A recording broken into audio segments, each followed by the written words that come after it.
78 Sports TV here. Salute to the mighty ldbc, Lions Den boxing community. For those who don't know, now you know. Smash the like button, hit the subscribe, also hit the notification bell to be notified when I drop a new video.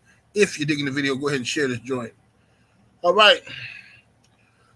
So first, let me deal with this. Mighty Mike Tyson, Iron Mike Tyson, Hall of Fame boxer, former heavyweight champion of the world.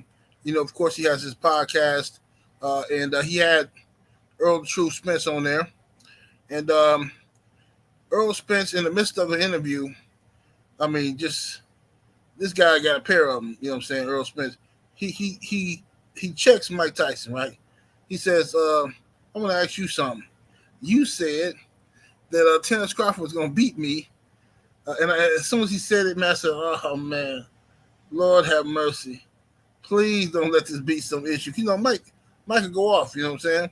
So he said, "I'm going to ask you something. You said that Terrence Crawford was going to beat me because of the Sean Porter fight. He knocked out Sean Porter." He said, "But even Sean Porter's father said that Sean Porter didn't prepare right for that fight." He said Sean Porter was a shell of himself. He said Sean didn't look good in his fight before he fought Terrence Crawford, and then he retired immediately after the Terrence Crawford fight. So that was Earl's response to Mike Tyson.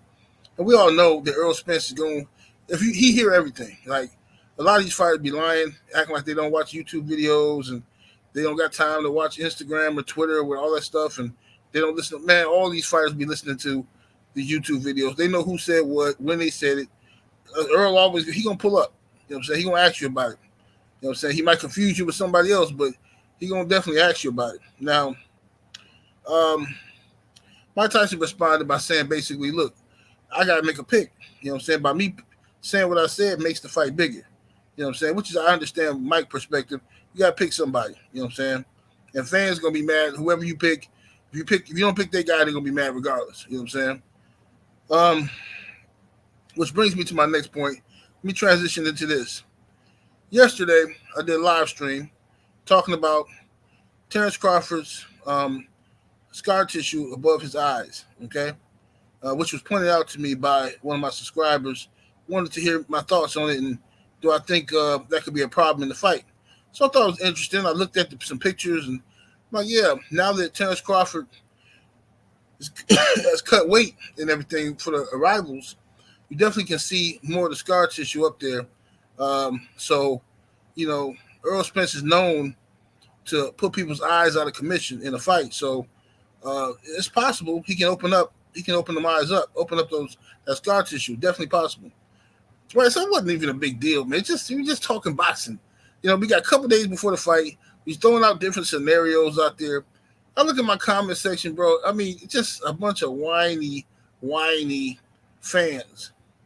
Oh, 78 so biased. 78, how you gonna not talk about Errol Spence's detached retina? You talk about eyes. Earl the one who had to have eye surgery, and you don't talk about bud eyes. I'm like, bro, are y'all serious? Is this what we really come to, man? Like, man, look, I can't wait for this fight to be over with, bro. For real. I can't wait for this fight to be over with because this fight has really exposed the moisture that's in the air. I mean, seriously, man. Unbelievable. So let's talk about Errol Spence's detached retina, shall we? You know, let's talk about it, class. This is so pathetic, man. Look, Errol Spence, from his car accident, had a eye issue. I suspect he had a eye issue from the car accident because you can see pictures from the accident where his eye was really red. But he recovered well overall, the rest of his body, and he went on and fought and everything like that. And then he had another fight set up to fight Manny Pacquiao, and in that training for that fight, he had to pull out of the Pacquiao fight because they said that he had an eye injury from sparring. When he went to the doctor told him he had a detached retina. Well, it was almost detached, something like that. But it was definitely a problem, and they need to correct it now before his career ended up being on the line. So they corrected it, and he's been fine. The man went and fought Ugas, destroyed Ugas. Man hasn't fought in a year and a half. I'm sure everything's rested up. You know what I mean? So is it possible that Terrence Crawford can redetach his retina? Maybe, yeah. Is it possible that Terrence Crawford can detach the other retina? Absolutely, that's all possible. Okay, but it's also more likely that the scar tissue built up over Terrence Crawford's eyes opens back up. Okay, we see this all the time in boxing. That used to be a problem for Chavez. Remember? Whatever. Y'all probably don't remember. Whatever. You remember Chavez when he fought De La Hoya? Chavez was old and crusty by that time, but they wanted Chavez to pass the torch to De La Hoya, see if De La Hoya can get past, fighting a real deal, authentic Mexican, and a legend. And Chavez had so much scar tissue built up around his eyes, man, that De La Hoya sharp left hooks and stuff, man. The young guy fast, you know what I'm saying? He opened them right up, opened them right up. So it wasn't really nothing Chavez could do. And we've seen this in other fighters who have scar tissue built up over their eyes. Now, if you have exquisite defense and you don't get hit a lot, you can get away with it. But if you're the type of guy that like to mix it up, if Errol Spence and Crawford find themselves locked in a war, anything like, because I keep hearing them talk about Hagler Hearns, if it's anything like that, then that scar tissue opening up. You know what I mean? Both of them might have to deal with some issues. You know what I mean? If it's anything like that. I personally think this fight is going to be competitive. I don't know if we're going to be lucky enough to get Hagler versus Hearns. I hope so. That would be phenomenal. Man, that would be just fun. Man, I wouldn't know what to do with myself if we got that kind of fight. Hagler versus Hearns, you know what I mean? That type of action for 3 rounds, that'd be amazing. You know what I mean? I would be happy if we got, the technical matchup like James Toney, Mike McCallum won, which was a phenomenal fight, action-packed, but highly technical matchup. One of the best I've ever seen in my life.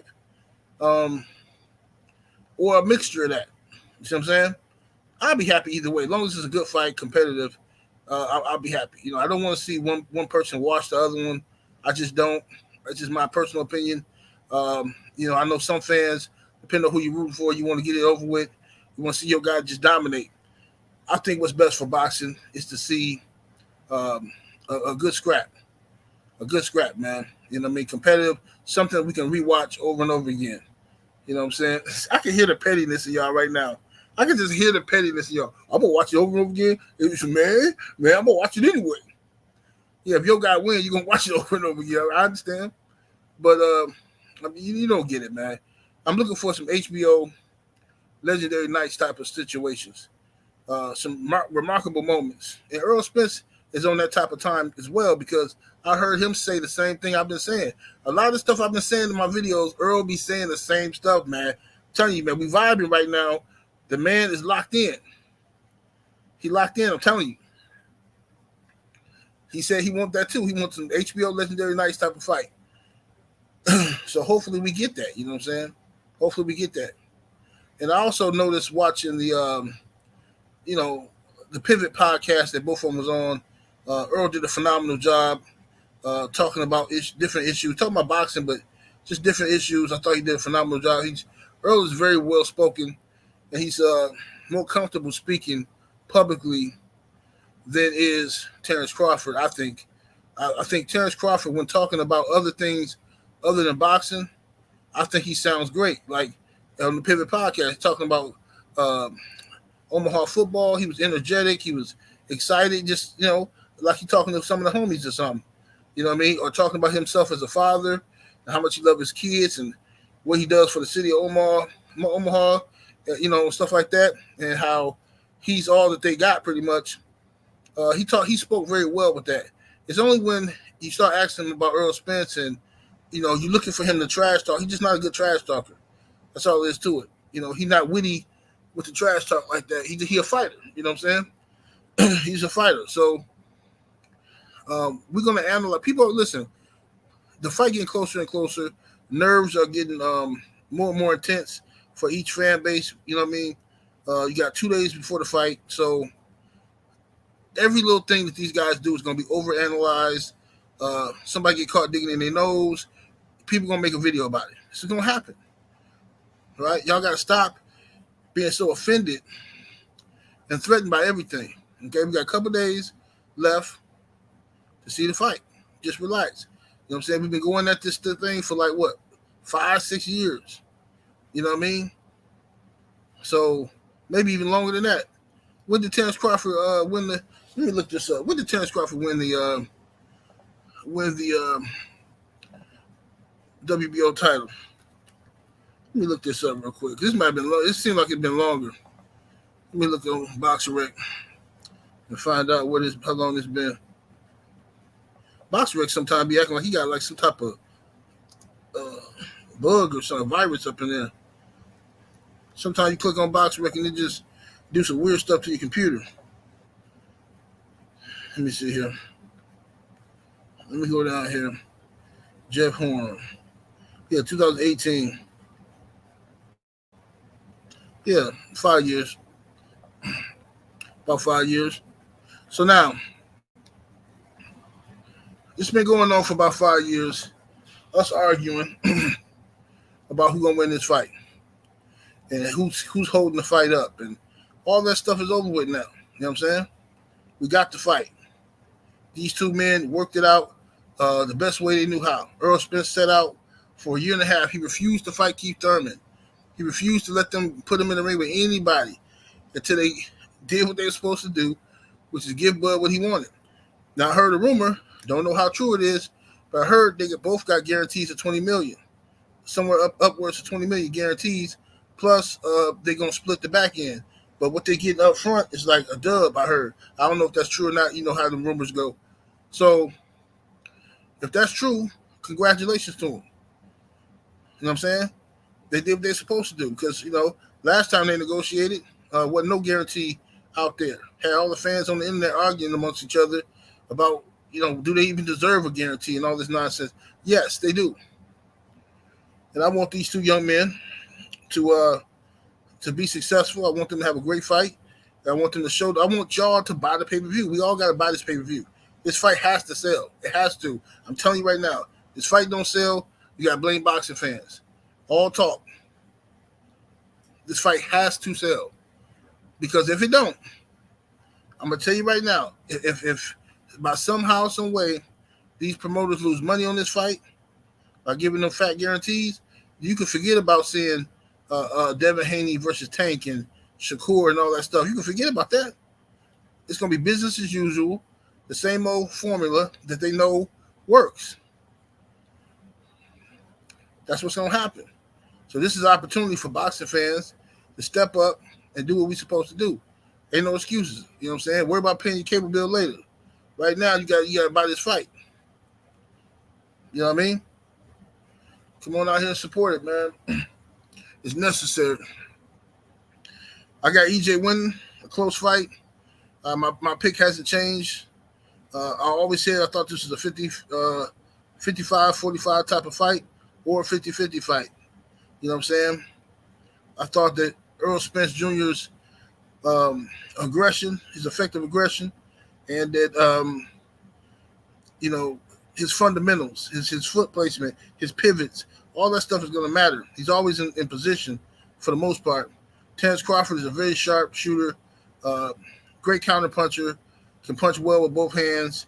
He can get you up out of there, okay? But Crawford's flaw is he likes to mix it up sometimes, and he does get hit. I've seen Terrence Crawford get hit by lesser men, much lesser men than Errol Spence Jr. So if those men are able to connect on Terrence Crawford, EJ will connect. See what I'm saying? He will. So I got Errol Spence winning, close fight. I say 115, 113. If it's a knockdown, possibly 115, 112. If they both get knocked down, then maybe 114, 112. You know what I mean? EJ, but it's definitely going to be separated by a round. I think it's going to be that close. And I'm also going to put some money on the draw, just in case. You never know what these judges are going to do. You know what I mean? I hope it's not a draw. I mean, if both men fight their heart out, and that's what it comes down to, fine. But I hope there's no shenanigans in this fight. Hope it ain't no bad judging. I really do, because these men are working hard for this one fight to become undisputed. We see the agenda, the play, and that they working on, which is making Monster Nui the best fighter in the world somehow. This guy just leapfrog everybody. This is what happened though. I told y'all dudes, I told y'all years ago this was gonna happen. As soon as I heard Monster Nui name, he started making noise around 2019 or something, right before the pandemic. I told y'all that what they was going to try to do with this kid. And now, all for a month straight, all we've been hearing from the media is the winner of Errol Spence, Terrence Crawford is the best pound-for-pound fighter in the world. The winner of Errol Spence, Terrence Crawford is the best fighter, period. That's all we've been hearing. All of a sudden, Monster Nui, he dog-walked Stephen Fulton. And now, Nui's he's the best, period. No, man, I don't know what Earl and them going to do, but they got to be number 2 because Nui's just the best. Come on, bro. It's ridiculous. It's ridiculous. These two men are fighting the creme de la creme. Okay? Terrence Crawford and Errol Spence are the best of the best in their division. And they finna lock horns. All right? Nui doesn't have a dancing partner like that for us to properly judge him on how good he is. You're not going to be able to properly judge Nui until he gets to 130. I'm telling you, I don't want to hear nothing about Nui can't go up to people trying to laugh it off like it's a joke or something. Just think about this. Y'all calling this man pound for pound number 1. Think about what y'all saying. He's pound for pound number 1. He's at 122, but him going up 8 pounds to 130 is out of the question. Oh, that's ridiculous. Oh my God. Meanwhile, historically, we've seen we didn't even got to talk about Henry Armstrong, what he did. That's pound for pound, ladies and gentlemen. Right? We ain't got to talk about Roy Jones starting at 154 and ending up at heavyweight. What about Sugar Shane Mosley? One of the best lightweights I ever seen in my life. Jumps up from 135, skips 140, goes right up to 147, right? That's a lot of weight. From 135 to 147 is a lot of weight, right? He jumped up to 147 to fight Oscar De La Hoya. Right? We've seen Kell Brook jump up from 147 to 160 and take on a monster in Gennady Golovkin. We've seen even Adrian Bronner leapfrog 140. Went from 135 to 147 to fight Paulie. You know what I'm saying? That's a little easier because Paulie ain't got no punching power. But the point is, we've seen this before, right? We've seen guys jump weight classes and do pound for pound great things. So I don't understand how, in one voice, the Nui fans and the Nui apologists, the newly found monster Nui defenders are claiming he's number 1 pound for pound and he's the best thing since sliced bread, but yet the thought of him fighting Gervonta Tank Davis is completely out of the question. Why is that? He's at 122. Well, what's the problem? I mean, what's the problem? Somebody explain it to me. See, it's easy to get away with all of that when you're down at the booger weights and they only separated, weight classes are separated by 2 or 3 pounds. And you can rack up all these accomplishments. But when you start playing with the big boys and you have to go up in here and the weight classes start to get separated by 5 pounds, 7 pounds, right? Now you're dealing with some, and we've seen historically plenty of people do it. So Monster Nui, if he is as good as people say he is, and he is talented for sure. He definitely can fight, he can punch, and his punching power seems to be going up in weight with him. So why play around in the weight divisions where he's going to dominate those guys? He ain't going to do nothing but get older and waste his time and star power.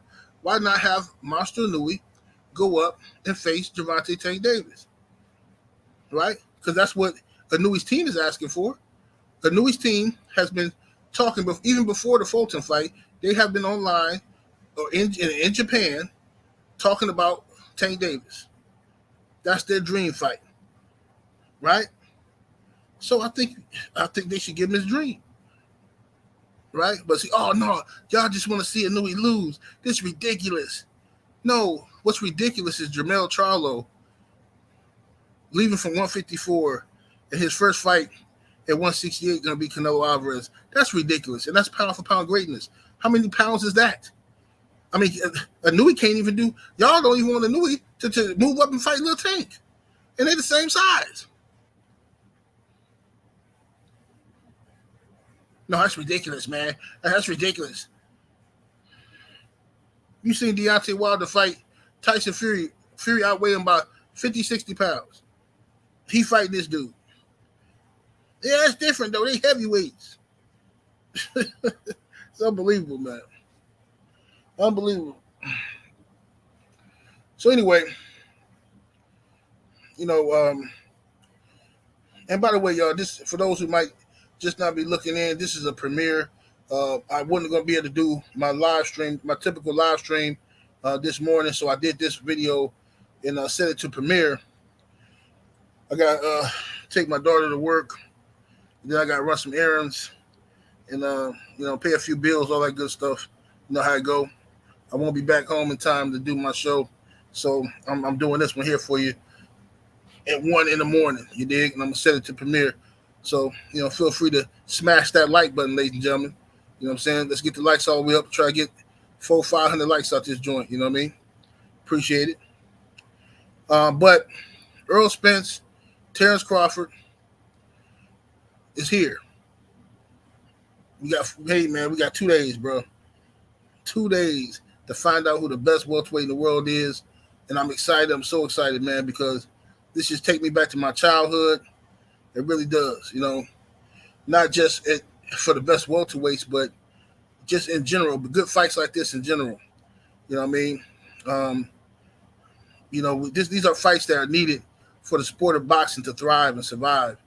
You need the best to fight the best. You need this. You know what I'm saying? And the people who ask for these fights, like us, we got to be the first ones in line to support it. Whether it's going to the fight, whether it's ordering the pay-per-view, we got to make sure we do that. You know what I mean? We got to make sure we do that ASAP. You know what I mean? But anyway, I'm going to get up out of here, though, y'all. I'm going to catch y'all in a minute, man.